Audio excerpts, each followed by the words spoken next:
ہاتھوں میں ہے اقوام کی تقدیر، افراد کے ہاتھوں میں ہے اقوام کی تقدیر، ہر فرد ہے ملت کے مقدر کا ستارہ۔ جناب صدر، میرے نقطۂ نظر میں پاکستان کے موجودہ حالات کا ذمہ دار اور کوئی نہیں بلکہ صرف اور صرف ہر ایک پاکستانی ہے۔ جی ہاں جناب والا، ہر شخص دوسرے کی جانب انگلی اٹھا دیتا ہے۔ میں تو پاک دامن ہوں، سارا قصور سامنے والے کا ہے۔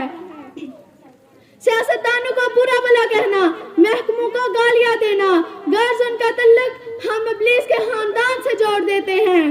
جناب صدر، ہمیں تھوڑی دیر کے لیے اپنے گریبان میں جھانکنے کی ضرورت ہے اور یہ سوچنے کی ضرورت ہے یہ سیاستدان کون ہے، ان کو ان اعلیٰ عہدوں تک کون لے کر آیا؟ کیا یہ آسمانی مخلوق ہے؟ کیا یہ پاکستانی شہری نہیں صدر اعلی وقار، یہ پاکستانی شہری ہے۔ یہ ہم سب یعنی میری اور آپ کی بدولت ان اعلیٰ عہدوں تک پہنچے ہیں۔ جناب صدر، اب ہم ذرا ماضی کی طرف پلٹ کر دیکھتے ہیں۔ اقبال تیری قوم کا اقبال کھو گیا، اقبال تیری قوم کا اقبال کھو گیا، ماضی تو سنہرا ہے مگر حال کھو گیا۔ قائد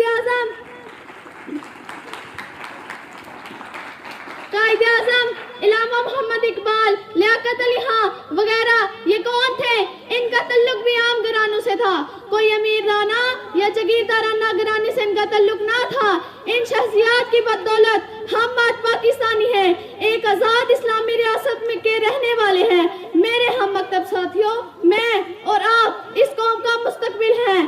ہمیں اپنے ملک کی خوشحالی عظمت کے لیے اپنے آپ کو تیار کرنا ہوگا۔ ہمیں ضرورت ہے تو صرف ایمانداری کی، نیک نیتی کی، سنجیدگی کی۔ اب میں شعر سے اجازت چاہوں گی۔